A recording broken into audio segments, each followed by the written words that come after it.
Let's go to the reading of God's Word. At tayo po ay kinig. Okay? Kuwasan natin ang labas-pasok. Okay? Upo tayo para hindi po tayo ma-distract. Ano? Okay, Jeremiah 17 verse 5. Jeremiah chapter 17 verse number 5.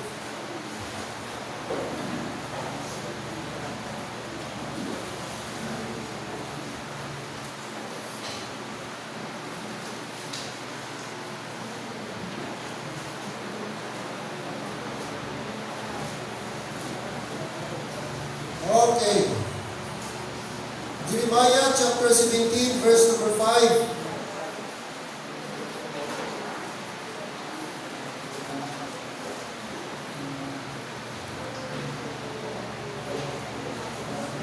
Isang verse lang ating basahin ng sabay-sabay.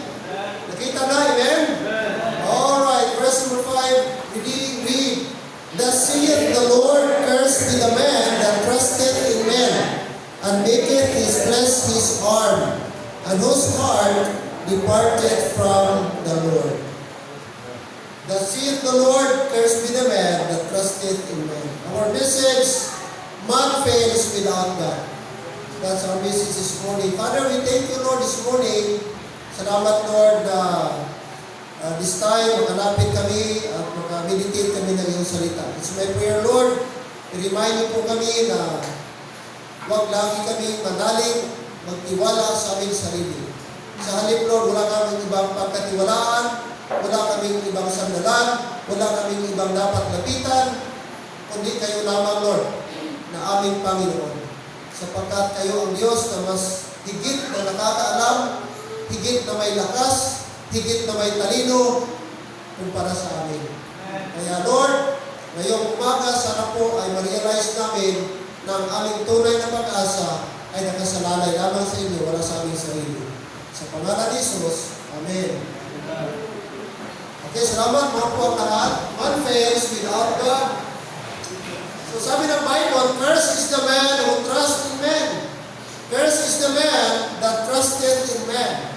Ito po ay salita, sabi ng Diyos, sa bansang Juda. Juda po sinabihan dito mga kapatid. Sapagkat sila po nagtiwala sa kanilang sarili, kakayanan, kanilang mga talino, sa kanilang pong lakas, sapagkat ang Juda ay malakas po sila na bansa. O malakas na tribe, isa sa mga tribe of Israel. At ipinagmamalaki nila yung kanilang mga resources, ipinagmamalaki nila yung kanilang talino, na kaya nila gawin ang gusto nila. Subalit, girebuke sila ng Diyos. At ang sabi ng Diyos sa verse number 5, thus saith the Lord. Sino nagsabi? Ang Diyos. At masakit po mga kapatid, direct rebuke niya ito, sinabi niya, susumpain ang tao na nagtitiwala sa tao. Ibig sabihin, hindi pala masaya ang Diyos kapag tayo ay nagtiwala sa tao. Ayaw ng Diyos na tayo ay magtiwala sa tao, kundi dapat sa Kanya lamang mga kapatid. Amen. Oo. Glory to God, sa ating panahon, wala na pong sumpa. Kasi si Kristo na ang naging huling sumpa natin. Galatians 3:13, okay, Christ became curse for us. Kaya sa ating panahon, wala na pong sumpa. Pero meron pa rin tinatawag consequences. Meron pa rin resulta o consequences sa mali natin mga aksyon. Hindi ibig sabihin na kaya wala na pong sumpa, ay libre na tayo maggawa sa gusto natin gawin. Kahit hindi kaya sa Panginoon, mali po yun. Okay, kasi sabi ng Biblia, kung anong tinatanim mo, ay gayon din ang iyong aanihin. Kaya kung ayaw natin magtanim ng masama, huwag tayong gagawa ng masama. Kung gusto natin umani ng mabuti, gagawa tayo ng mabuti. Okay? At isa sa mga ayaw ng Diyos na kanyang pinapatungkulan ay ang bansang Israel, na kung saan mapagmalaki sila. Kaya namin ito, sapagkat malakas kami, matalino kami, madiskarte kami. Pero sabi ng Diyos, sinusumpa ang tao na nagtitiwala sa tao. Kaya mga kapatid, baka ngayong umaga, hindi natin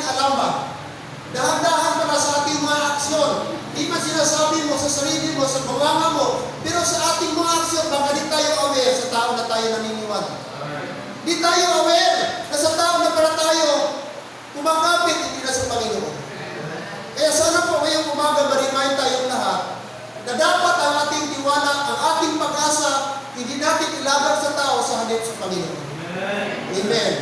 Man was never designed to live independently from God. Ang tao daw, hindi tayo naka-disenyo, mga kapatid, na kung saan ay sa tao tayo o sa Diyos tayo lalayo. Hindi tayo disenyo na independent, but dependent. No? Dependent sa Panginoon, mga kapatid. Amen. Whenever humanity replaces God with self, with systems, or with failure becomes inevitable. Kapag i-replace na natin ang Panginoon, papalitan na natin ang Diyos sa ating sarili, sa ating sistema, sa ating knowledge, mga kapatid, that's the time ang tao maging failure. Maging failure. Now, sa anong paraan, mga kapatid, ang tao maging failure? In what instance ang tao mag-fail? Number one, mga kapatid, man fails when he trusts himself. Amen? Mag-fail ang tao the moment na siya na po ay hindi na sa Diyos umaasa kundi sa kanyang sarili. Yes? Mga kapatid, kaya sabi ng Bible sa ating binasa, cursed is the man that trusteth in man. Human wisdom is limited and can be wrong. Ang ating wisdom, limited lang ito. Hindi ka ngayon, mga kapatid, may alam ka ngayon, pero hindi lahat na area sa buhay mo alam. Limitado ang ating knowledge, limitado ang ating lakas, limitado ang ating nakikita. Ang ating nakikita, maybe, dyan lang sa unahan. Pero ang Diyos, nakita niya, hindi natin nakikita. Nakita siguro natin, okay ito, mas maganda ito. Pero ang Diyos, sabi niya, okay lang dyan, pero ang unahan niya, hindi okay. Kaya dapat sa Diyos tayo.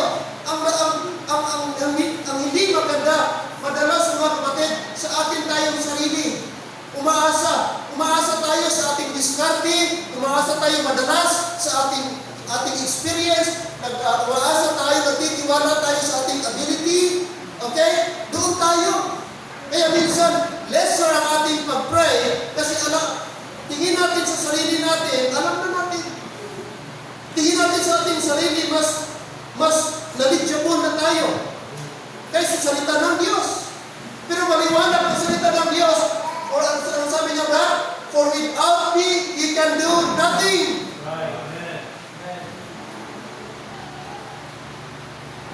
Hello?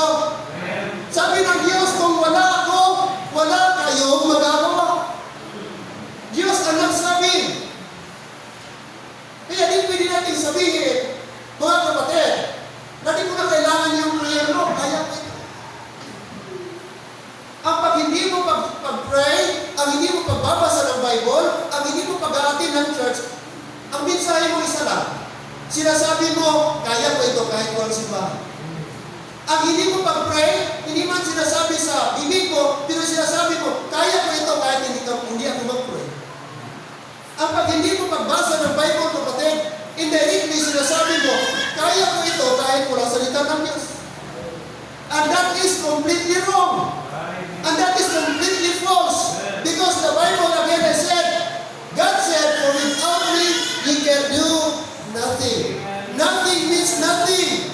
Personal strength eventually breaks under pressure.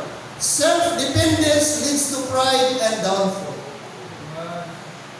Marami sa Bible, mga tao agad nagtiwala sa kanilang sarili. Sabi ng Diyos sa isang hari sa Israel, huwag kang makipag-alyansa sa mga tao na hindi mo katribo. Hindi mo kapwa Hudyo. Pero may isang hari sa Israel na nakipag-alyansa sa mga Gentiles. Anong nangyari? Namatay siya sa gira.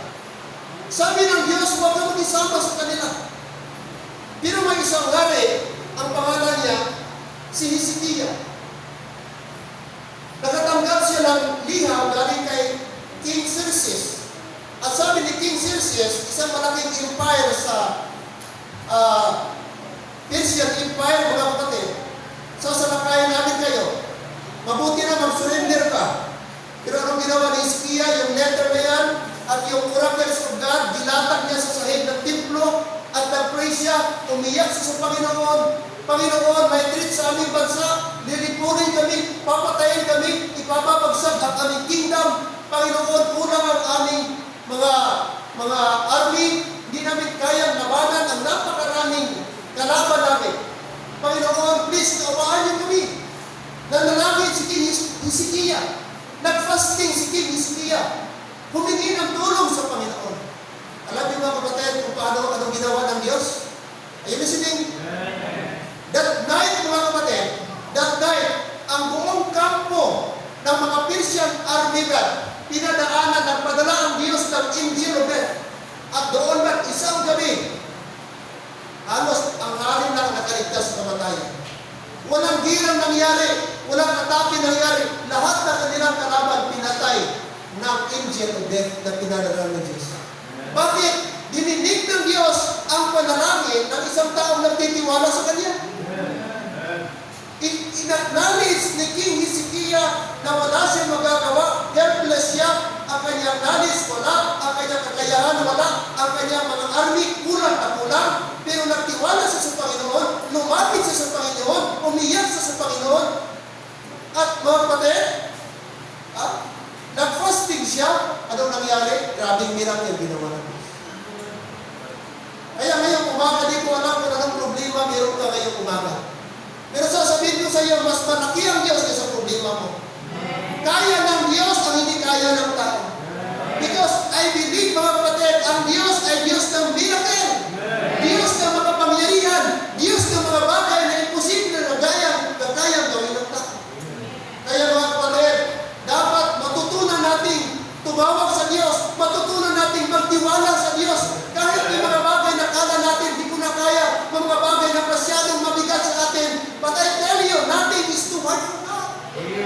Walang bagay na hindi kayang gawin ng Diyos kung makita niya sincere ang iyong puso. Kung makita ng Diyos na talagang tanggalin natin ang ating pride, the moment na meron pa tayong katiting, mga kapatid, kaya ko ito, diskarte ko ito, mga kapatid, hindi mo maramdaman, hindi mo maranasan ang intervention ng Panginoon sa buhay.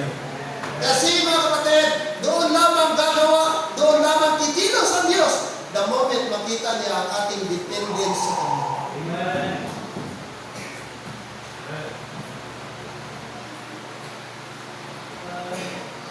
Walang degree na kayang katumbas sa power ng Panginoon. Kahit may bachelor's degree ka pa, master's degree, doctorate degree, o ano pang degree maabot mo sa buhay, mga kapatid, kung wala kang trust sa Panginoon, useless na yung mga bagay niya. Because ang hinahanap ng Diyos, ang ating trust sa Kanya. Ang ating, kaya, di ka ba yung nag-partner, ang dami mo ng diskarte, alos na, naubos na mga plano mo, naubos na ang mga ability mo, araw-araw na ano pa bang gustong gawin, marami ka lang sinubukan, at yet para pa rin, hirap pa rin ang buhay, parang napapagod ka na, parang susubok ka na, para bang, paano ba ako, kailan ba ako makaahon nito, paano ba ako makausap nito, kasi ang sikreto, ang dahilan, sa iyong sarili ka nagtitiwala. Ang hindi mo pagbalik sa hapon, ibig sabihin yan, wala kang tiwala sa Panginoon. Nagkakaisip mo, sinabi mo, pag nagbalik ako, ang oras ko, ano nang gagawin ko bukas, anong kakainin ko bukas, ipapasukot ko bukas, ano pang trabaho ko bukas, yun ang nasa isip natin. At alam mo ba, yun ang gusto ni Satanas sa ating buhay, na ang ating concern always sa ating sarili. Ipaplayan tayo ni Satan, gawin niya tayong bulag, na doon na lang umiikot ang buhay natin, at di na natin ma-enjoy ang ating relasyon sa Kanya, di na natin ma-enjoy ang ating fellowship sa Kanya, hindi na natin ma-enjoy ang fellowship sa mga kapatiran, at hindi na tayo lalago, kasi laging negative, worry, ang benefit ng Diablo sa atin. At maraming mga Kristiyano na yun ang buhay, ang routine, nagiging ano tayo. At to the point, din natin namamalayan, naghihina na tayo, tumatanda tayo, kasi ang ating buhay, mga kapatid, doon na lang umiikot sa ating mga gilid na mga pangangailangan. I'm not saying na hindi tayo mag-isip kung anong bukas para sa ating mga anak. No! But God said, unahin mo ako. Magtiwala ka sa akin. Ibigay mo sa akin yung problema mo.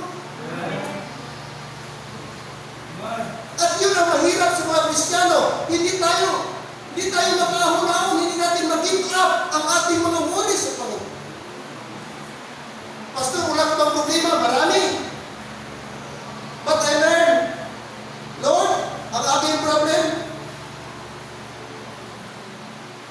ang sabi niya, 1 Peter 5:7, casting all your care upon Him, and Jesus Christ, for He careth for you.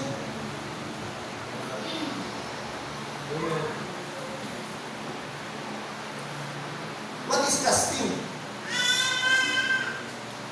What is casting? Casting means i-turn over mo. To cast, to give. That is casting. Ganito na principle.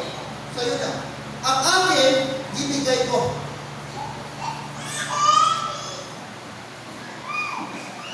Amen?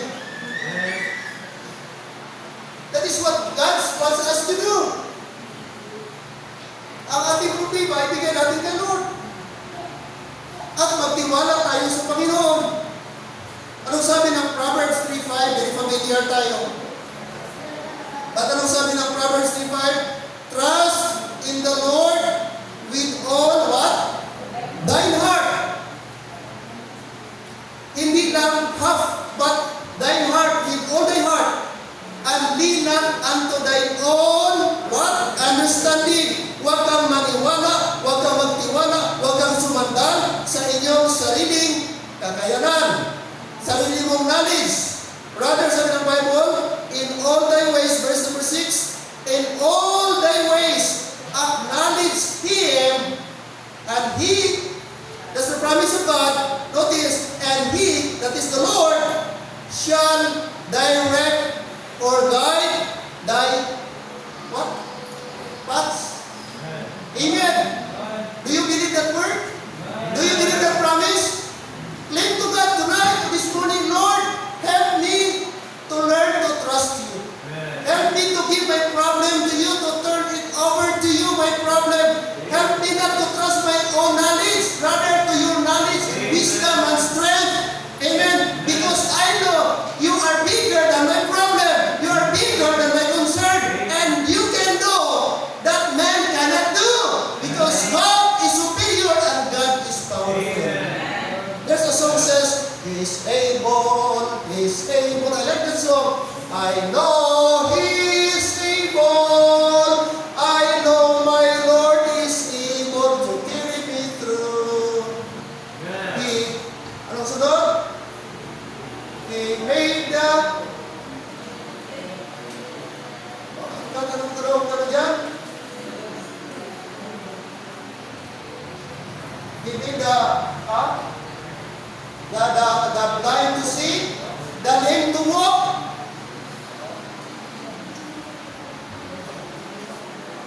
Hello, amen? Do you know that song?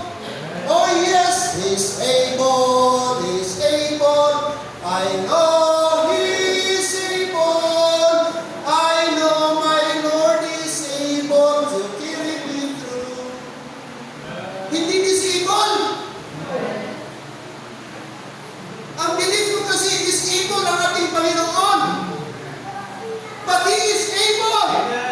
No matter what, no matter how big is your problem, you struggle in life, as long you come to the Lord with a humble heart, you acknowledge you're helpless, you acknowledge He needs your help. God is more than willing to come and to help and to give His assistance to you.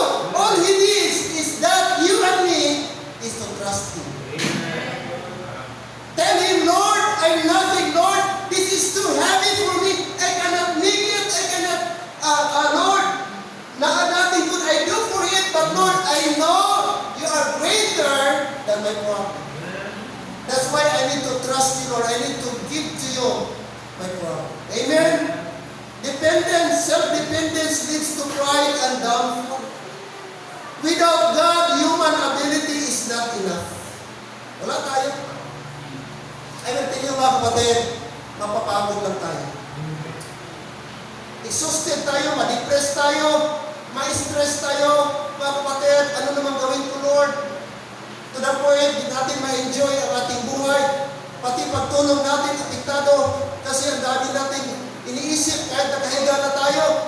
busy ba tayo bukas? Sunod simana, susunod na buwan. Sabi ng Panginoon, why you worry?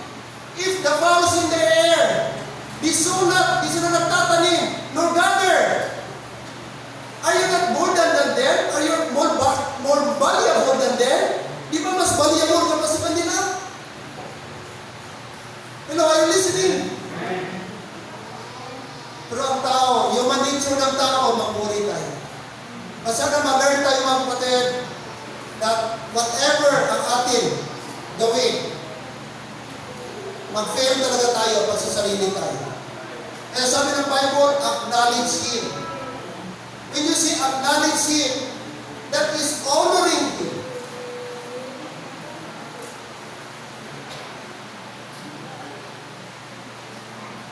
Honoring Him means kahit maliit na lang yung sweldo, kukunan mo ito, mag-o-offering ka, kasi first thing mga kapatid, na-realize mo ang Diyos na nagbigay sa iyo ng trabaho. Pangalawa, ang Diyos sa iyo nagbigay ng wisdom, na nakatrabaho ka, ang tasking mo, ang assignment mo, na-fulfill mo. Pangalawa, ang Diyos ang naprotect sa iyo mula bahay, papunta ng trabaho mo. Kaya nung nakasweldo ka, kukunin mo ito, Lord, portion mo ito. I know konti lang ito, Lord, compare sa akin. Pero as an acknowledgement, as recognition na ikaw ang aking supplier, ikaw ang aking sustainer, Lord, i-honor kita. And by doing so, i-bless ka ng Panginoon. Kahit gaano kaliit ang iyong sweldo, pag magpatid, di ka makalikot sa Panginoon na siya nagsusupply sa iyo, nagbibigay sa iyo ng wisdom and strength, mga kapatid, i-bless ka pa ng Panginoon. Because you honor Him. In all thy ways, acknowledge Him. That's the word, Proverbs 3, chapter 3, verse number 6. Kaya kahit ano natin kapatid, kahit malaki pang sweldo mo, kahit 6-digit pa yan, 5-digit pa yan, o kahit sabihin natin 6-digit pa yan, timer ka, pag hindi mo i-honor sa Lord, mag-wonder ka, may-amis ka, bakit kulang pa rin? Hello, are you listening? The issue is not gaano kalaki, gaano kaliit ang iyong income, ang iyong blessing. The issue is, did you acknowledge me? Did you honor me?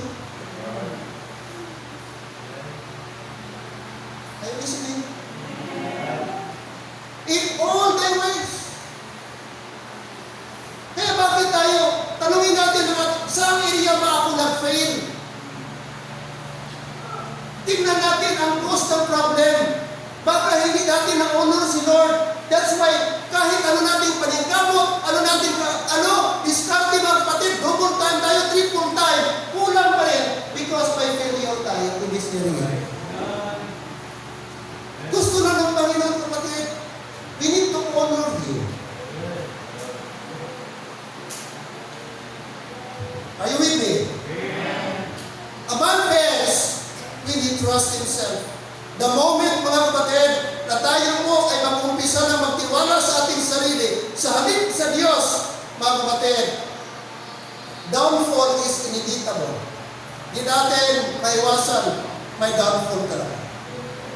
Not only that, but also man fails. Number 2, when we trust the world, kung sa sanlibutan tayo magtitiwala. 1 John chapter 2, verse number 17. Anong sabi ng 1 John chapter 2, verse number 17? Chapter number 2, verse number 17. The Bible says, love not the world, neither the things that are what? In the world.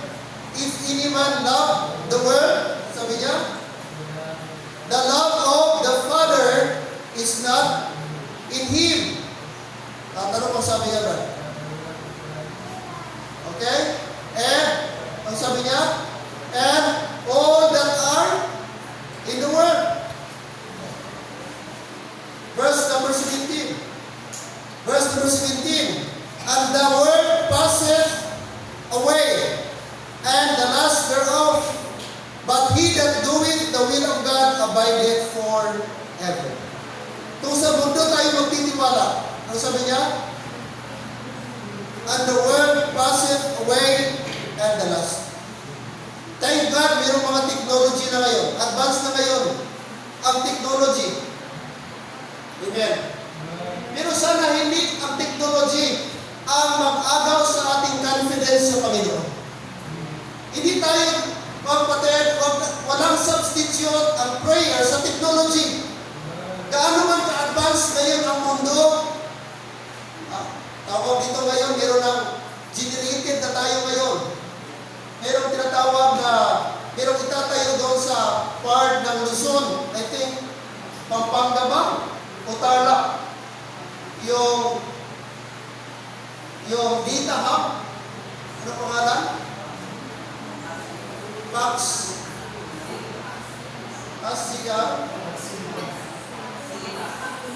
Silica Pax. Pax Silica. Tama ba? Pax Silica. Ngayon, mga kapatid, ay data hub ng AI. So doon na siya. Magiging hub siya ng Pilipinas about artificial intelligence. So gusto ng tao, ang mundo ngayon, at alam natin ang gumagalaw ngayon sa sanlibutan si Satan. At makikita mo mga kapatid na ang tao, parang dependent na tayo. Kasi ang tao ngayon, ang trend sa tao, ayaw na niya na matagal. Gusto niya lahat instant na. Gusto niya ready-made na. Gusto niya na. Yun ang tao. Ayaw niya na maghintay ng matagal. Ayaw niya na manual. Yun ang ginakondisyon na tayo ng Diablo ngayon. Na puro na automatic. Nawawalan ng pieces ng tao. Pag tunanong order mo, andyan ka agad. At yun na yung AI. Automatic na. Baka sunod ang mga doktor ngayon. Sabi, AI na. Mga teacher, AI na. Baka may mga professional na. Artificial intelligence na. Hindi na human. Yun ang danger. Mga kapatid. Isang na, i-counter na tayo, i-invade na tayo ng technology. Are you listening? Pero hindi natin namamalaya na ang ating spiritual life din, nag-decline na. Kasi doon na tayo, nakadependent na tayo sa technology. At ano ang masaklap dyan? Yung data hub na yan, kailangan pala yan ang kanilang cooling system, 250 gallons per day, para palamigin ang kanilang cooling system. Kasi mainit yan, mga server. Ang daming server yan, mga kapatid. Kasi na technology, IT. Masisira ang water table, tapos makontaminate, tapos ang dami pang mga disadvantage. But you know what, mga kapatid, lahat na bagay sa mundo may limitation. Kahit gaano ka-advance, may limitation. Kaya gusto ng Diyos, dito pa rin tayo. Kasi ang kanyang salita, hindi outdated, hindi maluluma. Sana hindi natin isab ang mga bagay dito sa mundo. May sasakyan tayo, praise the Lord. Meron tayo mga gadget, praise God. Sana magamit yan sa napurihan ng Panginoon. But it will never diminish our trust and confidence upon His Word. Balik pa rin tayo sa traditional. The old-fashioned, which is His book. The word passed by the Bible says, world systems are temporary and stable. Wealth cannot guarantee lasting security. Gaano ba tayo kayaman? Latest survey, pinakamayaman sa Pilipinas, si Enrique Rason. $21 billion ang kanyang net worth. Imagine mo, $21 billion ha? I-convert mo yun sa piso. Ano na? Si Lucio Tan, pang-5 lang, pang-6, I think. Layo, mga kapatid. Grabe kung yaman man ang pinag-usapan. Pero I tell you, mga kapatid, man without God, man without salvation is worthless. Gaano man kayaman ang tao, at doon tayo nagtitiwala, doon ka nagtitiwala, mga kapatid, tayo will come, it will fail. Kaya, napoprostrate tayo ngayon. Parang na-scam tayo lahat. Sorry mga kapatid ha. Lalo na sa mga Ilocano. Nakakala natin si Marcos, mas mahigitan pa niya si former President Duterte? Kasi ang thinking natin ng una, ito, the right person, matalinong tao, kaya niya itong tulungan ng ating bansa. Kung anong ginagawa ni President Duterte, baka mahigitan pa, pero parang baliktad. Ang ating expectation hindi nangyari. Sa totoo lang, Marcos ang binuto ko, pero nagsisi ako pa maulit. Parang nabudol ako, parang na-scam ako. Kasi nadala ako si Sara. Sabi ko, magandang tandem ito. Kasi si Sara Duterte, Vice President, tapos ang kanyang partner, Presidente, at least hindi sila magkaroon ng problema. Kasi tandem sila, partner sila. Eh, bandang huli lang para, sa una lang para yung maganda. Later on, nakita natin kung anong resulta. Iba ang priority, magkaroon ng subway, ngayon naman rocket. Ano yun natin ang rocket? Anong benepisyo sa rocket? Sa susunod na taon, magkaroon na tayo ng rocket. Oh. Sana maganda yun. Sa susunod na taon, wala ng korupsyon. Ipapukulong kong lahat na nakatanggap ng malita. Kahit aking pinsan, o kahit ako, aking anak, imbestigaran nyo, kung meron kami. Dapat ganun. Bakit napunta sa rocket? Tapos ang rocket, billion ang budget, na ang taas pala 20 feet lang. Tapos pag naabot yung maximum height, babalik dito, ano yung klaseng rocket? Billion ang budget. Mabuti siya ng rocket, tapos pagdating doon, maging satellite siya, tapos magkuha siya ng mga data, o bagyo, o ano ba yan, makatulong sa climate change. Siguro may benefit pa, pero yung punta doon, sikas, tapos babagsak, billion ang budget. Anong discernment? Anong klaseng mindset niya? Kung igasto doon sa ipaayos lang ng mga tulay? Are you listening? Kaya mga kapatid, wala tayong kasahan sa gobyerno. Huwag tayong umasa sa gobyerno. Yes, we need to pray, pero never tayong umasa. Kasi mapuprostrate lang tayo. Mapuprostrate lang tayo. Nanay ko, paputsinta na ngayong November. Until now, never nakatanggap ng ayuda. Yung senior citizen.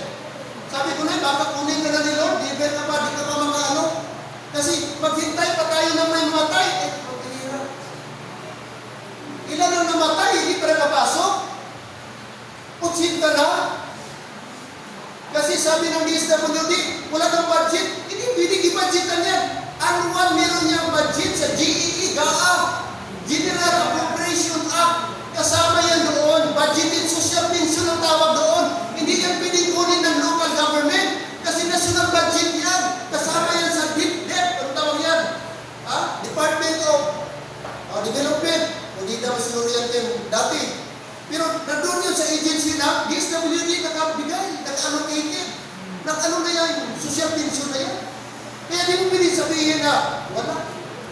So makita mo na hindi priority o kaya napunta sa mga tao, mga sakit. Kaya kung sa gobyerno tayo mga kapatid, wala. Kaya gusto ng Diyos, sa Kanya tayo umasa.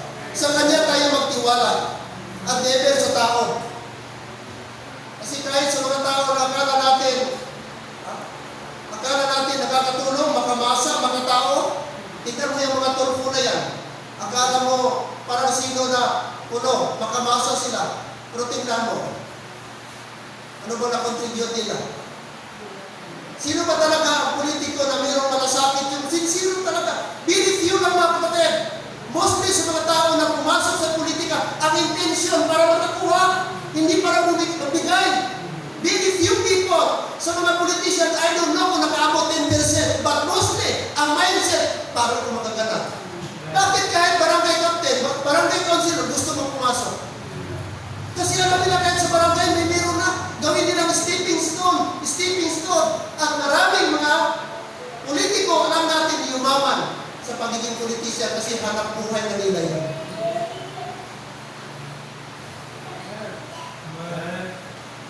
Let me tell you the worst, kahit pastor, pumasok ka dyan, kakainin ka, lalamunin ka pa rin. Kaya huwag ka na, kung pastor ka, magpastor ka. Kung gusto mo mag-politisyan, mag-resign ka pagka-pastor. Huwag mong haluin ang politiko at pagiging politisyan kasi masisira. Amen? I don't know sa inyo, pero para sa akin, kung pastor ka, paring ka, doon ka. Huwag ka mag-intra sa politiko. Kaya hindi ka tinawag para doon. Tinawag tayo para maglingkod sa Panginoon. Amen. Man fails when we trust the world. Grabe na ang mundo ngayon, kahit saan na lang. Akala mo masaya ka kung meron ka tinatanggap ng dollar? Ay, salamat! Ang dollar ngayon mataas, 61 na ang palitan. Ang $1, ang kanyang exchange rate, 61 pesos sa ating pera. Pero sa inflation natin ngayon, mas mainam pa, mababa ang dollar exchange, mga kapatid. That means ang ating ekonomiya stable. Kahit mag-100 pa yan, yes, mag-100 pa, ang $1. Pero kainin natin yan sa mahal ng mga bilihin. Equal lang din yan. Pero sa atin siguro, wala kayo natanggap ng dollar, iwan mo lang. Siguro kung meron tayong siman, may siman ka ngayon. Kung mga kapatid, wala ka. Kaya huwag tayo magtiwala sa tao, huwag tayo magtiwala sa gobyerno, sali sa Panginoon tayo. Okay, last, number 3 and last. Okay, mga kapatid.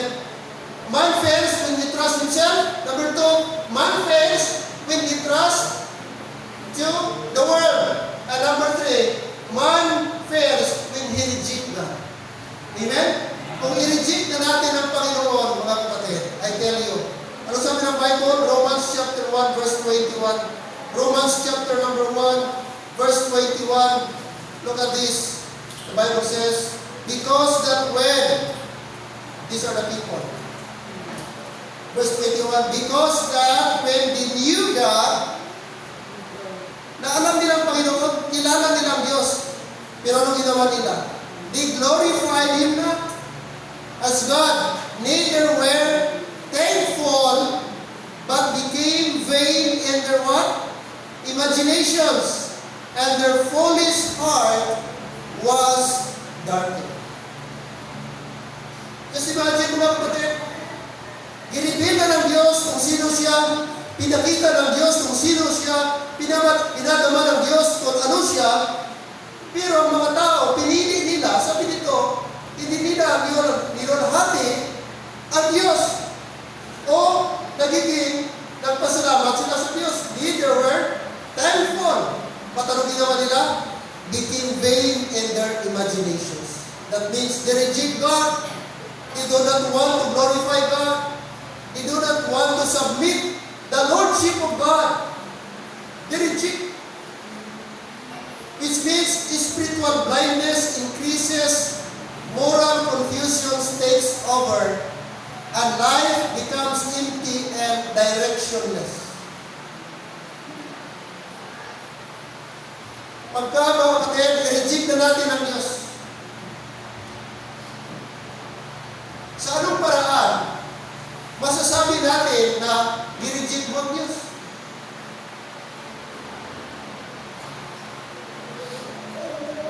Simple lang.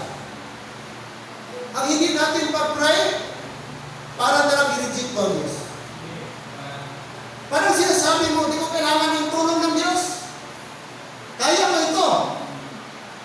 Pangalawa, ang hindi natin pagpunta sa church, kasi parang i-reject natin ng Diyos. Indirectly sinasabi natin, na di ko na kailangan ng simbahan para mag-pray siya. At minsan mga kapatid, di tayo aware na dahan-dahan pa na nare-reject natin ng Diyos. Pag wala nang preaching, wala nang salita ng Diyos, katulad lang din na ating i-reject ng Diyos. Nakikinig tayo ng salita ng Diyos, pero hindi natin sila sa buhay ang kanyang salita, parang i-reject natin ng Diyos. Kaya sabi ng Diyos, be doers of the word and not hearers only. Be doers of the word and not hearers only. Kasi pag hearer lang tayo, tagapakinig lang tayo, at yung ating napakinggan, hindi natin buhay, ay parang nire-reject na rin natin ng Diyos. Pwede tayong mag-sing Amen. Pero paglabas natin, ang salita ng Diyos, hindi makita sa ating buhay as if we are rejecting the Word of God. Are you listening? Bakit? Ang tanong, anong mangyayari sa tao na nag-reject sa Kanya? Do you think gumanda ang buhay sa tao na mag-reject? Do you think, kapatid, i-prosper ng Diyos ang ating buhay once i-reject natin siya? Sabi ng Zechariah chapter 4 verse number 6, not by might nor by power, but my spirit saith the Lord. My spirit saith the Lord. Dapat ang ating confidence, mga kapatid,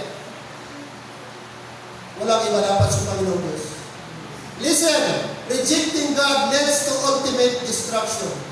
At makita mo yung mga tao, book after book, chapter after chapter, in the Bible, na nag-reject sa Panginoon. Ano nangyari sa kanila? What happened to King Solomon? Latter years niya. Sa mga latter years niya, sa mga malapit na sa mga ending life niya, ang kanyang puso, sabi ng Bible, na-capture sa mga strange gods. Ang kanyang mga asawa, ginawa niya ng mga shrine, ginawa niya ng mga temple, ng mga idols. Noong unang bata pa siya, sabi niya, Lord, give me wisdom to rule these people. I don't know how to in and out. I don't know how to guide these people, to govern these people. All I need is your wisdom. And praise God, we grant the Lord ang wisdom. In fact, sabi ng Diyos, dahil hindi ka humingi ng kamatayan ng iyong mga kalaban, bibigyan pa kita ng mga riches in this world. Bibigyan siya ng bonus. Dahil ang hihingi ni Solomon, wisdom sa Panginoon.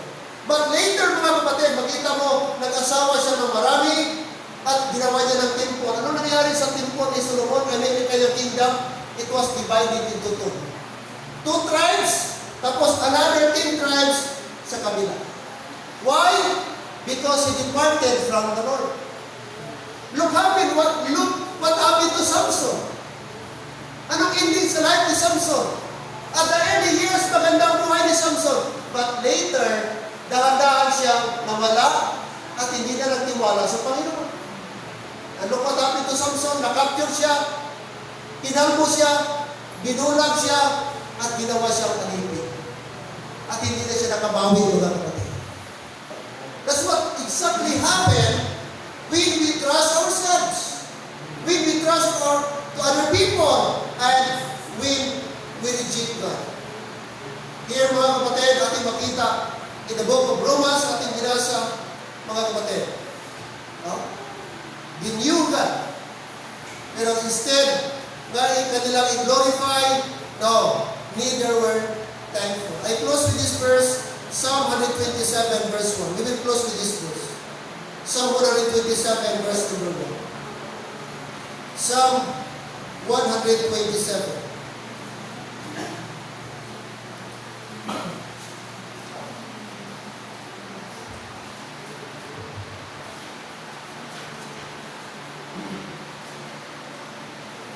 Bible says, verse 1, except the Lord build the house. What's next? They labor in vain that build it. Except the Lord keep the city, the watchman waketh but in vain. Take note the word except. Except, that means the essentiality, the importance, the necessity. That means without the Lord, you cannot build. Without the Lord, you will not be safe. Without the Lord, everything will be in vain. That's how important God is. Except the Lord build the house. That means He is the builder of our house. What is that? What is that house? That house is not just merely a house, a literal house. That house meaning would refer to your career, to your relationship, to your business, to your work, to your study.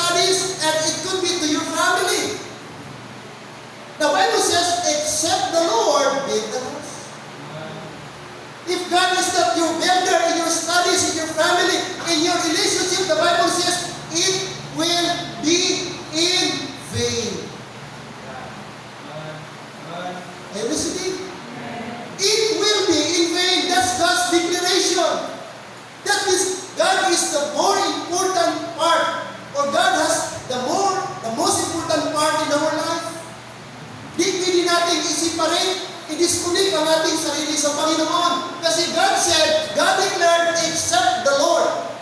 That means only God can build our house. Only God can build our relationship. Only God can build our lives.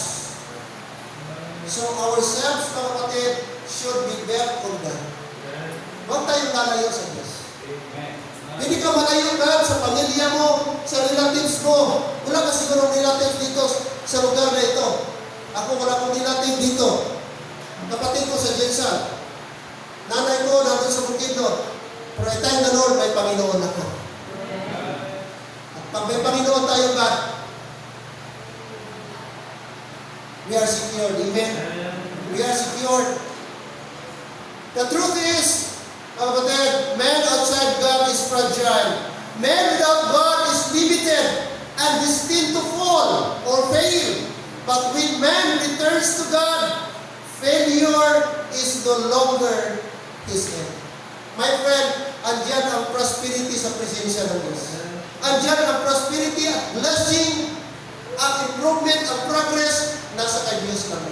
Apart from God, kahit ano takapanin ka mo. I-reject mo ang Panginoon, baliwalain mo ang buhay mo. Yes, pwede siguro. But how long? But eventually, mga kapatid, it will collapse. Because it is the Lord that is the one that will build us. It is the Lord who is the one who will guide us. Amen.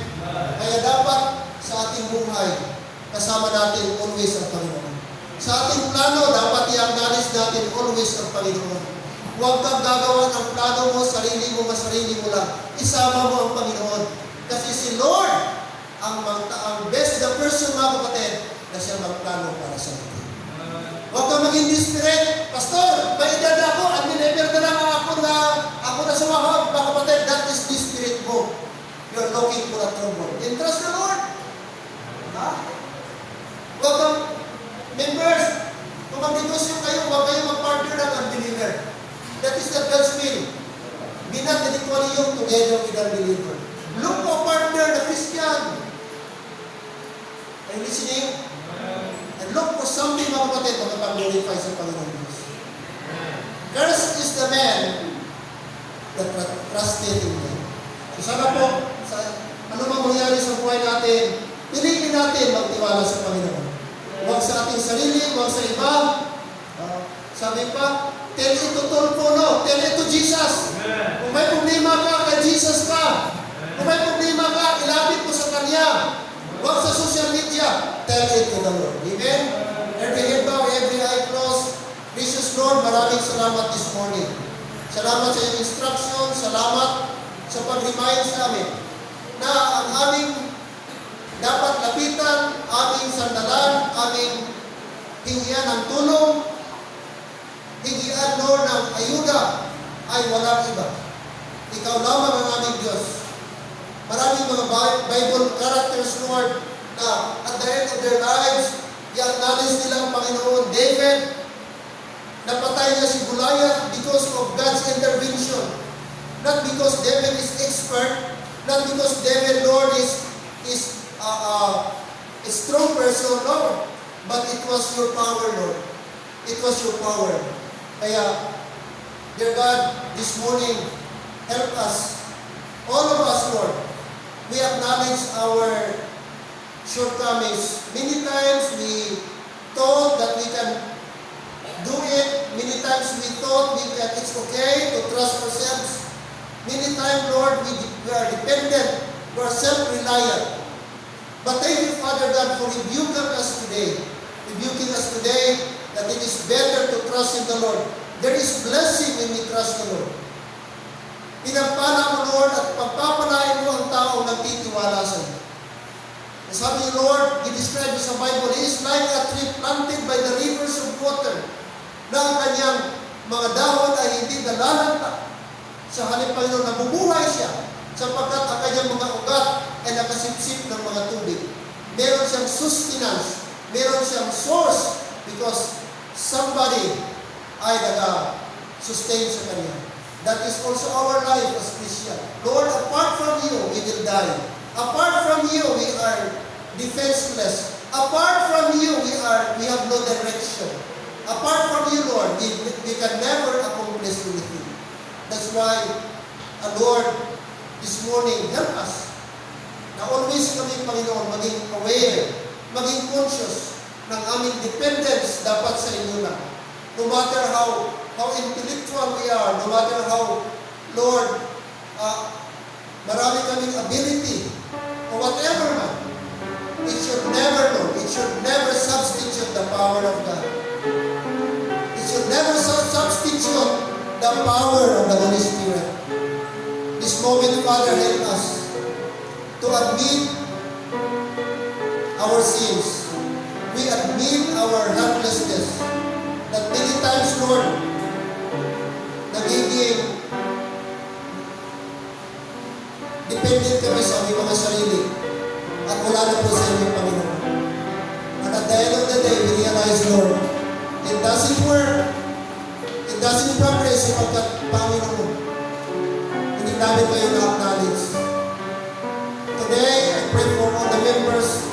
Ano bang meron kami, maliit man aming income, malaki ang aming income. Mga trabaho namin, marunong kami mag-acknowledge sa inyo by giving anything that is good for you. I request everybody to please stand. At this morning, church, it's a privilege na tayo po'y ma-remind, ma-caution, ma-rebuke through God's preaching. This morning, I don't know in what area na sabi ko, yes, Pastor, there are instances in my life na akala ko okay, akala ko aking plano okay, but hindi pala, and I realize na ako lang pala, hindi ko na pag-pray, hindi ko na consult sa Panginoon, and nagtiwala na pala ako sa sarili ko. But thank you, Pastor, for reminding me today. Thank you for the preaching, Pastor, na na-review ako, na hindi pala pwede na magtiwala ako sa aking sarili. Hindi pwede ako mag-reject sa Panginoon kasi I'm hitting nothing. Wala akong mapuntahan. Wala akong progress, walang direksyon ang aking buhay. Salamat, Pastor, for this reminder. Can you come and say, Lord, thank you for reminding me. Na sometimes may problema ako, nagpapanig ako. Sometimes nakaligtaan mo, maybe nakaligtaan mo mag-pray. Instead mag-pray, nauna ang tao, nilapitan mo. Instead ang Panginoon ang unahin mo, ibang tao ang nauna mo. But thank you this morning for that reminder. Can you come and say, thank you, Pastor, for that reminder. Thank you, Lord, for reminding me today na ang aking dapat lapitan, aking dapat sandalan ng Panginoon ng trust in the Lord with all thy heart and lean not unto thy own understanding. In the Old Testament, sinusumpa ang mga tao nagtitiwala sa sarili. But salamat ngayon, wala na tayo sumpa, mga kapatid. Bagamat, meron pa rin consequences. This morning, gusto ng Diyos. Nais ng Diyos na tulungan ka. Nais ng Diyos na alalayan ka. Gusto ng Diyos, kapatid, lumapit ka sa Kanya ngayong umaga. Gusto ng Diyos, i-acknowledge mo na Diyos lang makatulong sa iyo. Gaano man kabigat yan, please come and come to the Lord. Pray. Pray for it. Come it, Lord. I trust it to you. Amen.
Life giver.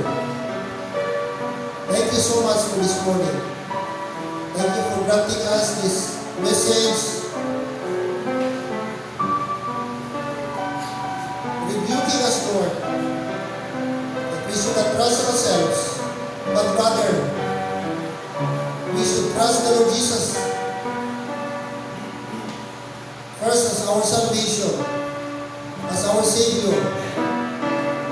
Pangalawa, Panginoon, sa aming mga endeavor. Sa lahat ng aming mga gagawin sa buhay, mga plano, tulungan niyo kami, Ama, na lahat na ito ay aming sinasambuni. Lahat ng aming mga desisyon ay aming kinukonsult sa inyo, Panginoon. Huwag kami sa aming sarili umasa, sa aming knowledge, sa halip sa inyo, Panginoon. Thank you, Lord, this morning. Also, sa mga tao, members of this church who came forward, bless them, help them. Magkaroon kami, Lord, ng lesson learned sa aming mga failure. That it is better to trust in the Lord than to put confidence in man. Wala kaming ibang asahan.